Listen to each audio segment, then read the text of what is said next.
অন্নপূর্ণা ভান্ডার status এখনই check করুন, কারণ আন্ডার এনকোয়ারি সবার দেখাচ্ছে। কেন না, যাদের দেখাচ্ছিল এতদিন রিজেক্ট বা তাদের পেন্ডিং দেখাচ্ছিল, এই দেখুন অ্যাপ্লিকেশান রিজেক্টেড এইভাবে দেখাচ্ছিল, তাদের কিন্তু এখন আন্ডার এনকোয়ারি চলে এসেছে।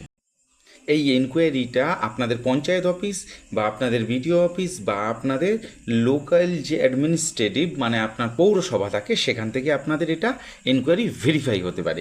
কিন্তু এই যে আন্ডার এনকোয়ারি এলো রিজেক্ট থেকে, মানে অ্যাপ্লিকেশান রিজেক্ট থেকে, সেটা আপনার এখন স্ট্যাটাসটা কীভাবে আপনি চেক করবেন চলুন আপনাকে শিখিয়ে দিই। সোশ্যাল সিকিউরিটি আপনার গুগল সার্চে আপনি টাইপ করবেন, টাইপ করে লগ ইন করবেন, করলেই দেখবেন আপনার সিটিজেন পোর্টাল খুলে গিয়েছে। এই সিটিজেন পোর্টালে আপনাকে লগ ইন করতে হবে। সিটিজেন পোর্টালে আপনি ক্লিক করবেন, ক্লিক করলে আরেকটা নতুন ইন্টারফেসে নিয়ে যাবে, যেখানে আপনার ডিস্ট্রিক্ট সিলেক্ট করতে বলবে, এবং আপনার রেজিস্টার্ড মোবাইল নম্বর এখানে দিতে হবে। রেজিস্টার্ড মোবাইল নম্বর দেওয়ার পর একটা ক্যাপচার কোড নিচে চলে আসবে। সেই ক্যাপচার কোডটি আপনার যোগ বিয়োগ যেটা আপনার ফল হবে, সেই ফলটি মানে 31+ এখানে যেমন 4 আছে, সেই ক্যালকুলেশনটা আমাকে উত্তরটা এখানে বসিয়ে দিতে হবে। তারপরে রিকোয়েস্ট ওটিপিতে আমি ক্লিক করব।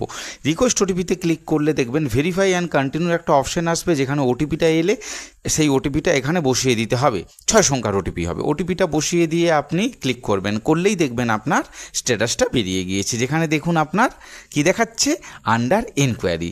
এতক্ষণ কিন্তু যাদের দেখাচ্ছিল রিজেক্ট বা পেন্ডিং, সেগুলো আন্ডার এনকোয়ারি কিন্তু চলে এসেছে।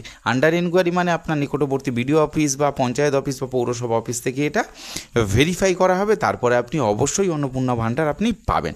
এইরকম নিত্য নতুন তথ্য পাওয়ার জন্য চ্যানেলটিকে সাবস্ক্রাইব করুন।